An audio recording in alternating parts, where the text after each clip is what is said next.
Assalamualaikum dan salam sejahtera.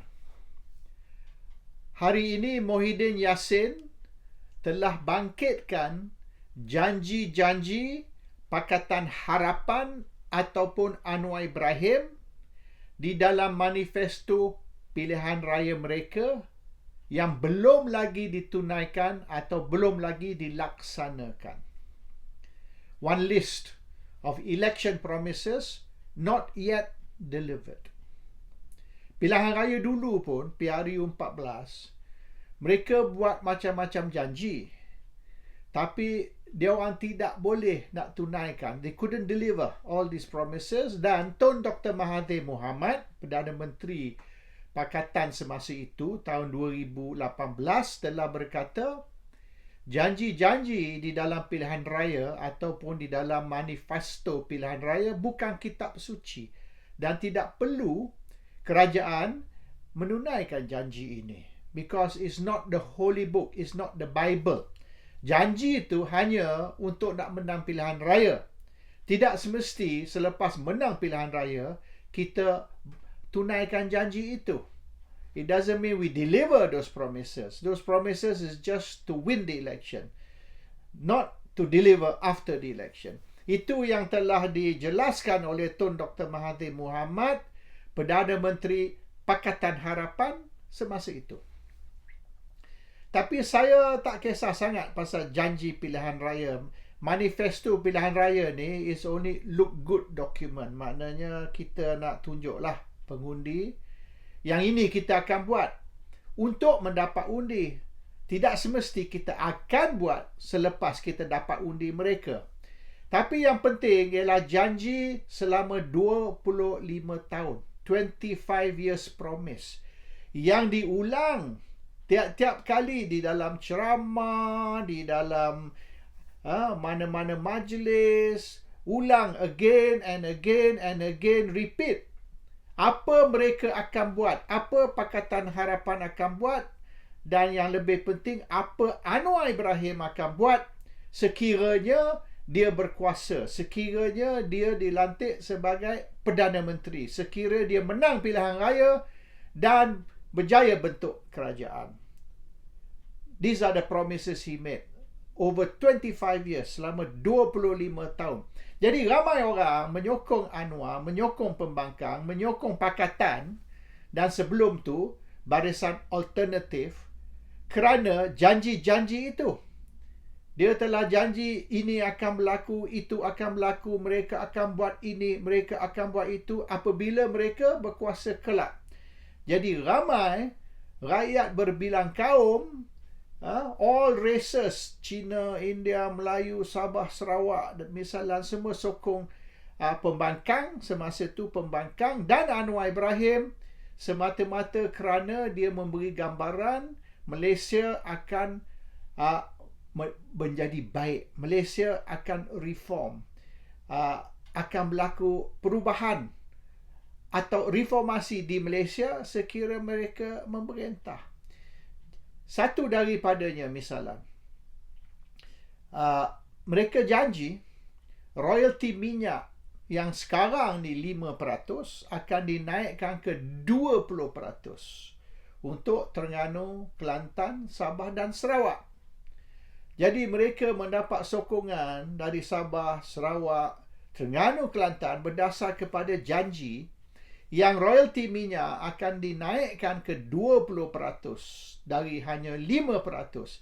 Sekarang ni pula, bukan saja dia tak naikkan royalty minyak, dia nak hapuskan royalty minyak pula.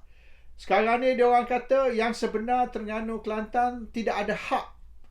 Sebab minyak tu bukan dalam perairan Terengganu dan Kelantan, ianya di luar Tiga Batu, bermaknanya di luar perairan Terengganu, Kelantan. So Terengganu, Kelantan tidak ada hak, have got no right over the oil. So this bukan saja dia orang tak naikkan, dia nak, kalau boleh nak jadi zero. This is one major promise yang telah dibuat semenjak tahun 2000 tau. Ini bukan dibuat masa PRU 14 ke PRU 15. No. Dibuat semenjak tahun 2000. Bermaknanya sudah 23 tahun. Mereka janji tentang royalty minyak. Today, dia buat U-turn. Dan mereka juga janji separation of powers. Separation of powers bermaknanya Malaysia ni has got 4 branches of government. Ada 4 cabang, iaitu eksekutif, Perdana Menteri, Parlimen, legislatif, royal, the monarchy, Raja-Raja Melayu, dan judiciary, cabang perundangan. Dan 4 cabang ni, judiciary, parlimen, eksekutif, monarki, mereka akan mengamalkan separation of powers.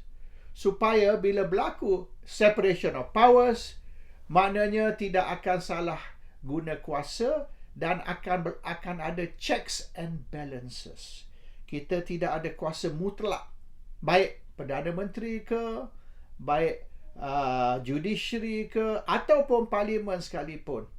Tidak ada salah guna kuasa dan ada checks and balances. Kuasa mutlak tidak wujud. Hari ini, apa yang kita tuduh 25 tahun dulu, 25 tahun dulu kita tuduh Mahathir ni is a dictator. Kerana Mahathir ni, Tun Dr. Mahathir Mohamad ada kuasa mutlak. Dan kuasa mutlak ni perlu dihapuskan. Kita perlu restore, kembalikan separation of powers di antara 4 cabang kerajaan supaya ada checks and balances, tidak akan ada dictatorship, tidak akan ada salah guna kuasa dan seterusnya. Hari ini kita masih mengamalkan kuasa mutlak Perdana Menteri.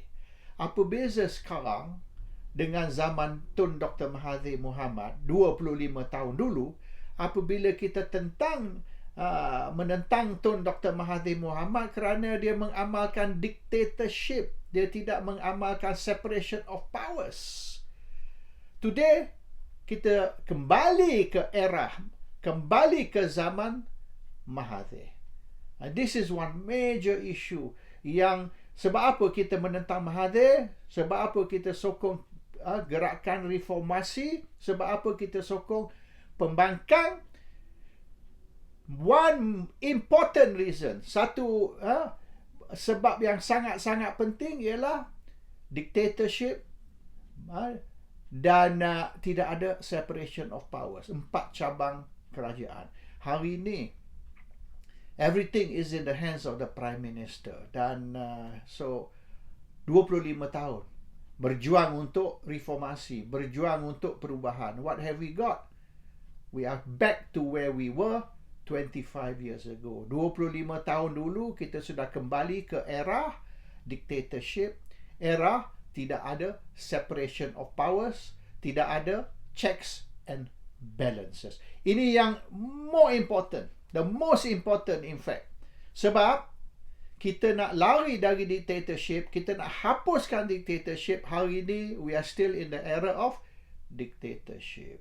Ini bagi saya ni lebih penting dari manifesto pilihan raya baik PRU 14 ke PRU 15. Dan banyak lagi saya telah senaraikan di sini yang dijanji kepada kita, dan kita menyokong pembangkang, menyokong gerakan reformasi semata-mata kerana ini.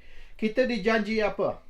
Kita dijanjikan transparansi, accountability, integrity, democracy, civil liberties, electoral reforms, equality, minimum wage, dan the end of corruption. Semasa tu Anwar Ibrahim dan pemimpin-pemimpin pembangkang yang hari ini duduk di dalam kerajaan, mereka kata Malaysia ni boleh dianggap one of the more corrupt countries. Kita punya corruption index ni teruk. Negara asing menganggap Malaysia ni as a very corrupt government.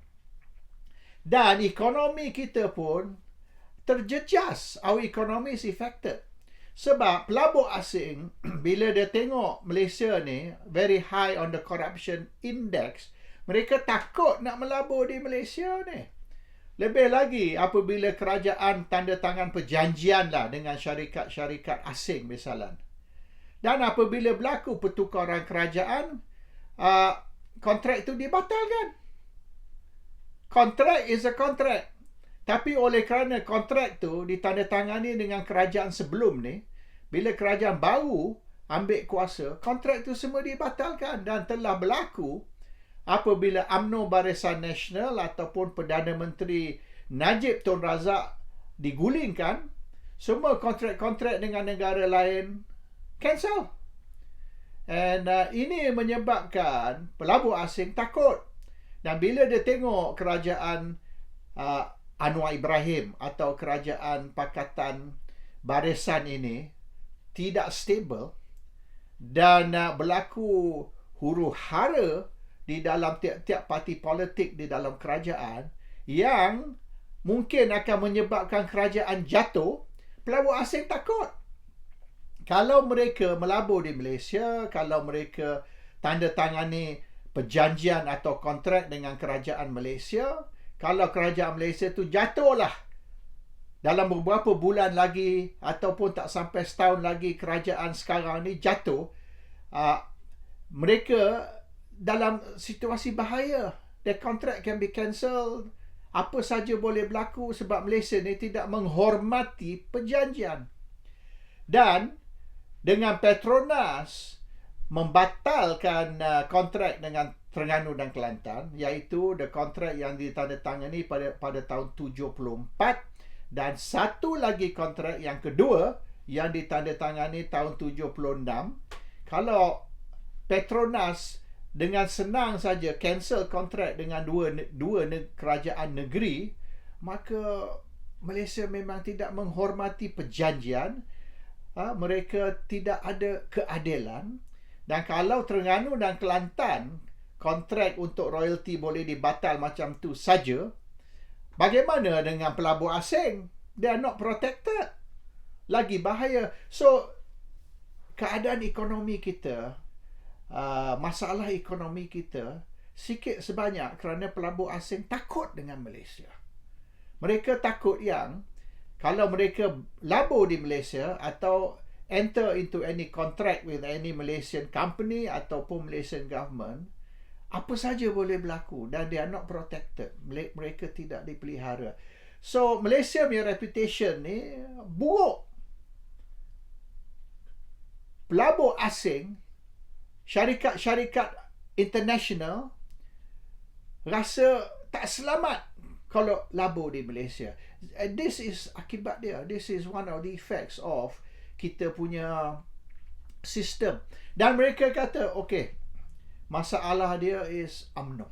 Ini 25 tahun dia orang duk cerita benda ni. 25 years dia orang beritahu kita yang masalah negara kita, masalah kerajaan kita, rasuah, salah guna kuasa, no integrity, no transparency, no accountability dan seterusnya, ialah kerana UMNO dan Barisan Nasional. Kalau kita nak perubahan, kalau kita nak reformasi, kalau kita nak satu negara yang lebih baik dari sekarang, kita kena hapuskan kuasa UMNO dan Barisan Nasional. Sebab masalah dia is UMNO dan Barisan Nasional. Yang kita duk kata di Malaysia ni teruk lah, rasuah lah, salah guna kuasa lah, pemimpin-pemimpin ni rompak duit rakyat lah dan macam-macam lagi dia duk cerita 25 tahun ni. It's all because of UMNO Barisan Nasional. So kalau kita nak selesai masalah negara, kalau kita nak hapuskan salah guna kuasa ke rasuah ke apa sekalipun, kita terlebih dahulu kena menentukan yang UMNO dan Barisan Nasional tidak memerintah. Kita kena jatuhkan UMNO dan Barisan Nasional untuk kebaikan negara, untuk kebaikan rakyat.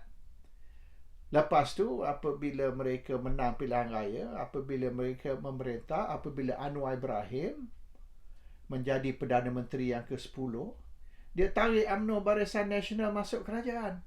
25 tahun dia duduk kutuk, duduk cakap buruk pasal UMNO Barisan Nasional. Dia salahkan semua masalah negara ni ialah kerana UMNO dan Barisan Nasional. Kalau kita tendang UMNO Barisan Nasional keluar, kalau kita jatuhkan UMNO Barisan Nasional, maka semua masalah negara akan selesai. Semua masalah rakyat akan selesai. And then, what do they do? Apabila dia orang berjaya jatuhkan UMNO dan Barisan Nasional, apabila mereka berjaya kalahkan UMNO dan Barisan Nasional di dalam pilihan raya, mereka tarik UMNO Barisan Nasional masuk balik dalam kerajaan. So, apa benda Anwar duk cerita ataupun pembangkang semasa tu kerajaan yang menjadi pembangkang? Apa dia mereka duk cerita 25 tahun ni? Hari-hari duduk ulang benda yang sama. Dia mantra dia. No UMNO, no Barisan Nasional untuk kebaikan negara. And today what do they do? So, this 25 years of talk, 25 years of promises, campaign, propaganda, akhirnya semua kosong, nothing. So, Muhyiddin bangkitkan isu tidak menunaikan janji dalam manifesto pilihan raya PRU 15. Tak payah bangkitkan tu. Tengok saja apa yang mereka duk cakap. Mereka cakap minimum wage. Dia kata, masalah rakyat ni, gaji kita rendah, tidak ada minimum wage. Dan semasa tu lagi, kita cerita ni 25 tahun dulu ya.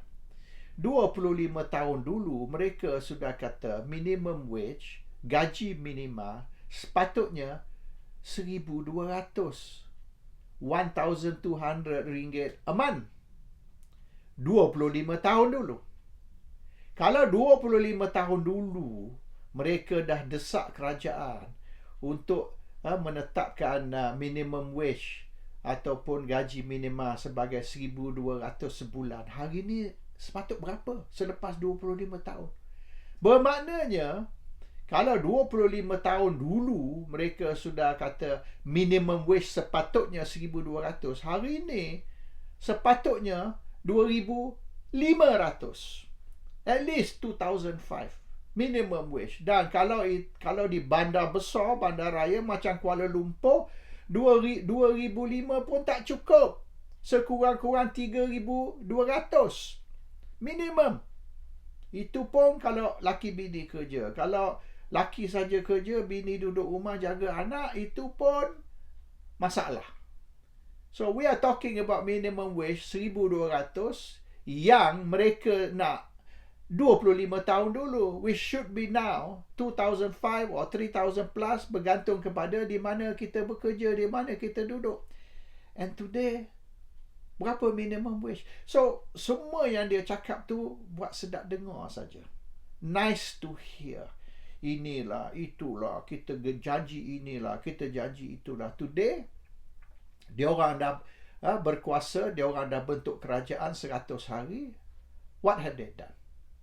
Issue integrity, transparency, accountability, minimum wage, separation of powers, checks and balances, civil liberties, democracy, free and fair elections. Dia orang kata masalah Malaysia ni ialah pilihan raya yang tidak adil, not free and not fair. The first thing kita kena buat, mereka kata, benda yang pertama kita kena buat apabila kita memerintah esok ialah electoral reforms. Kita kena ada reformasi di dalam pilihan raya. Sebab itulah Bersih was launched in 2007. Jadi kita orang yang terlibat yang sebenar, tanya tu DAP, Ronnie Liu. Ronnie Liu, dia dari DAP dan beberapa orang lagi dari PKR, beberapa orang dah meninggal dah. Bernard dah meninggal. Tengku Vic dah meninggal. Dan beberapa lagi dalam UMNO juga yang terlibat di dalam pergerakan Bersih tu 2007. Saya cerita Bersih pertama. Bukan yang bersih 2011, bersih 2.0 konon. Itu 4 tahun kemudian. Kita cerita bersih ni setahun sebelum pilihan raya 2008. Semasa tu Selangor pun jatuh kepada tangan Pakatan. We are talking about that bersih. Dan kita telah bersih tu telah identify that kita perlu electoral reform. Reformasi sistem pilihan raya. Apa dia orang buat? Sekarang ni dia kata dia ada 2/3 parlimen. They have got 2/3 of parlimen. Bermaknanya kalau dia orang ada 2/3 majority di dalam parlimen, dia orang boleh laksanakan electoral reforms. Very easy. You need 2/3. Dan they have 2/3. Dia orang mengikut Anwar sudah ada 148 kerusi parlimen ataupun 2/3 majority di dalam parlimen. Bermaknanya dia orang boleh laksanakan electoral reforms. Hari ni dia orang boleh buat. Dia orang boleh bangkit di parlimen isu ni and push for electoral reform. Sebab apa tak buat? Dah 100 hari. Diam saja. Sebab dia orang tahu kalau ada electoral reforms ni bukan senang nak menang pilihan raya dengan propaganda, dengan tipu and all. It's not going to be easy. Sebab electoral reforms akan menyebabkan electoral boundary itu berubah. There will be a change in electoral boundary. Dan dia orang tahu sekiranya berlaku electoral reform, electoral boundary berubah, kerusi yang bukan Melayu akan menang lebih dari kerusi Melayu. This is the thing. Sebab kerusi Melayu ni, kita ada 2 atau 3 kerusi Melayu dibanding dengan kerusi bukan Melayu. So if there's electoral reform, misalnya dia orang kata dulu 25 tahun dulu dia cerita, dia kata kita kena ada variance di antara kerusi tak melebihi 20% plus minus. 20% plus minus. Bukan macam sekarang.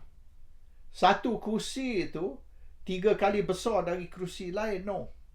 Dia 20% plus minus. Bermaknanya, ambil contoh. Kalau satu kerusi ditentukan 50,000 pengundi lah kata. 50,000 voters, satu kerusi. Bermaknanya 20% plus minus, kerusi itu kena ada pengundi di antara 40 hingga 60,000 pengundi. Between 40,000 to 60,000 voters, satu kerusi. Oleh kerana kita telah tetapkan yang satu kerusi 50,000 plus minus. So it's between 40 to 60,000. Kalau itu berlaku, kerusi Melayu akan kurang. Kerusi bukan Melayu akan bertambah. So, kalaulah 97% orang Cina dan 85% orang India sokong Pakatan Harapan, maknanya parti macam PAS dan Bersatu hanya boleh memerintah di Malay Heartland, di negeri-negeri Melayu. Negeri bukan Melayu, Pakatan Harapan akan memerintah selama-lamanya. Dan sekira DAP ini pecah dari Pakatan Harapan dan tidak lagi bersama Amanah dan juga PKR, maka DAP boleh memerintah on their own, tanpa pakatan di pantai barat, dan PAS dan Bersatu boleh memerintah di kawasan Melayu atau negeri Melayu. Dan parti macam PKR, Amanah dan seterusnya akan kubur. They don't need PKR anymore. Sebab China boleh memerintah di beberapa negeri tanpa PKR, dan parti Melayu macam PAS dan Bersatu boleh memerintah di negeri Melayu tanpa UMNO. So the two casualties, dua mangsa ialah PKR dan UMNO. Dua parti ni akan tenggelam, akan dikuburkan. So that is all the issues yang 25 tahun ni mereka duk bangkitkan, tapi sekarang mereka sudah berkuasa, mereka tak buat. Sebab mereka tahu apa yang mereka janji ni retorik sahaja. Nak bagi sedap dengar supaya mereka boleh dapat sokongan rakyat. Dan hari ni NGO macam C4, Bersih dan beberapa lagi NGO yang memperjuangkan civil liberties, demokrasi, human rights, transparency, accountability, integrity dan sebagainya, mereka tahu Pakatan Harapan, AUTA, Anwar Ibrahim, AUTA dan semua yang mereka bercakap selama 25 tahun ni tidak akan dilaksanakan. Assalamualaikum. Salam sejahtera.